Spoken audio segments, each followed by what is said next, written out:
Hello friends. Yes, that is spelled F-U-R-R-I-E-N-D-S. I guess I'm getting pretty good at this. Anyway, it's been a while since we've reported in. We've put on a ton of miles. We've been to a bunch of places. So today we wanted to catch you up on a little bit of that. Talk about the cats, some of their rituals and habits as we travel, when we're camping, when we're with people, and when we're in public, which is pretty neat.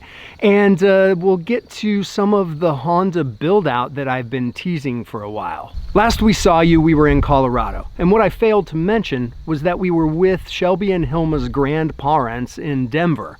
We picked up a feather toy that has proven invaluable while we've been traveling, keeps them entertained, and it keeps them exhausted kitties, which is super important.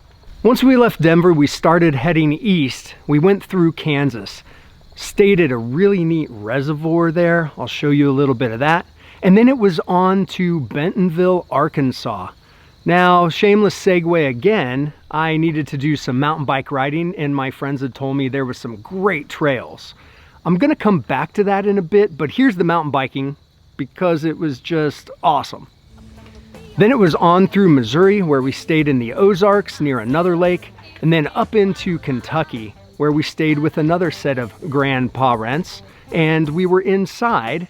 They got to play on some stairs, some really neat things. Again, we'll get back to this with the kittens. Then it was on to Virginia, and then up through Maryland, and now we find ourselves in Pennsylvania, where the leaves are starting to change. So now that we've caught you up a little bit about where we've been and how long we've been out, and I was just notified there's a stick bug on my shoulder. Can you see that? I guess I'm gonna leave him there. We've talked about the cats needing to explore morning and night when we get places. We keep a carabiner attached to their leash so that we can keep them clipped to our belts, our pants, or to the side of the car when we're cooking and they need to be attached. But when we're driving, they both have places they like to go. Hilma spends more time on the perch, although Shelby goes there because the water and food is up there. Hilma likes the dashboard a whole lot. Shelby does a little bit. They both like to stay in our laps a bunch. On a side note, both cats have kind of found their human voices. Hilma has started doing this lean in my lap, and when we went through the South, she got this really funny Southern accent. And so she's now calling herself Hilma Lean. I don't know where she picked it up, but that's what she's requesting. As for Shelby, she has decided she wants to be an East Coast gangster, and so she's calling herself Shelby Sugar Paws. I really don't know where this stuff is coming, or if anybody experiences these human voices out of your cats, but there's that.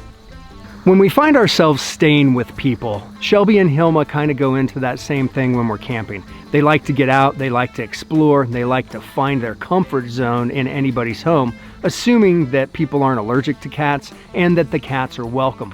Fortunately, we've had a lot of that and everything has been really cool. That stick bug is still on my shoulder. From time to time, we also find ourselves taking the cats into public. And it hasn't been happening a lot just because of the vid, and we're not visiting public restaurants very often. However, when we do, we find patios that are open and outdoors, and specifically pet friendly. We always ask people if it's pet friendly and they go, sure, bring in your dog, and then we wander in with a couple of cats.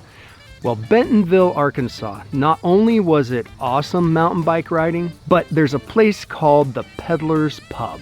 If you ever find yourself in Bentonville, Arkansas, go check out the Peddler's Pub. Take your cats. The cats are super welcome. They were embraced. Everybody loved them. Our server, Elsa, was great, brought out water for the cats. We even had the chef at the restaurant come out because he was told that he had to see the cats on the patio. Not to mention the other half a dozen staff members and a bunch of the patrons there as well. So anyway, Bentonville, Arkansas, super cool place. Taking your cats out in public is a thing, and it seems to be well embraced. We haven't had any issues at all, so try it sometime. All right, now it's time to talk about this week's featured cat, or cats, at Vash and Knives on Instagram. We're really pleased to feature those guys. They've been super supportive, have been with us from day one, and they're two super cute kittens that just turned 8 months old last week, I think. Because they're in such close proximity to us in Arizona, we're hoping that one day soon we'll be able to meet up and continue our growth and participation in this awesome adventure cat community we've found ourselves in. So go check out @VashionKnives on Instagram and give them some love. So now for a bit of the Honda build out that I've been teasing you with. It all really started with that cat perch and wanting to build something for water and food for the kittens. And it quickly morphed into a much bigger project. It morphed into a camping project and then a road trip and being on the road for a long time. As I've explained, I'm a metal guy, but not an aluminum guy. So I got my good buddy Phil, who knows a lot about aluminum. We specifically designed the drawers in the back to fit the back of the Elements. One to pull out with the stove, has storage underneath. It holds all the pots and pans, and it holds all the gas canisters. And the second one was to hold all of our dry storage. So our food and cans and tortillas and that type of thing. The space on top perfectly holds the cooler, and that kind of gave me the width I wanted to use for the shelves on the side that came to the cat perch. Now the drawers were all bent aluminum and riveted. That's what Phil suggested, and that's what we did. When it came to the shelves, because it was so particular, I had ways that I wanted to secure it inside the Elements and not drill into the car. We decided that we were going to weld it all. And that presented another challenge. I'm good at welding steel, but not aluminum. Fortunately, Phil came to the rescue and helped me complete the project. I had a lot of inspiration from the folks on YouTube and what I was seeing them doing with their Elements, but I wanted to take it in a slightly different direction, something that was more me and a medium that I use, also to make it a little bit lighter and give it a little bit more longevity than wood. At least I think that's what I did. Shelby's over here. She came to find her feather toy, and it's over here by the solar setup. So I have the 100-watt Renogy solar on top of the awesome roof nest that comes down into the solar controller, into a battery, and out into an inverter so I can deal with my fragile electronics, camera batteries, computers, things of that nature. The build out has proven to be super successful. There's not a creak or a rattle in the car.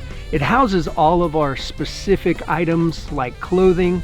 We're using these packing cubes so that it fits perfectly. We did also go with a color scheme of orange and gray. Now I kind of like those colors and we started heading in that direction, but then when we got the roof nest and it was orange and gray, well, it just kind of solidified everything. I decided to make bungee cords instead of put doors on the cabinets so that we didn't have that extra weight, and of course I had to make those in orange. Shelby and Hilma now have custom water and food dishes for their cat perch here. They were made by one of their grandpa wrens, and it holds the churros from falling over, or else they'd get into them all the time. With a month into this trip and 3,500 miles down, everything seems to be working just about the way I planned. We'll make a few modifications when I get home and before we head out next, but I'm pretty darn happy. So there you have it, Exhausted Kitties Chronicles Volume 3 in the can. Thanks for watching. Leave any comments. Cheers from the forest.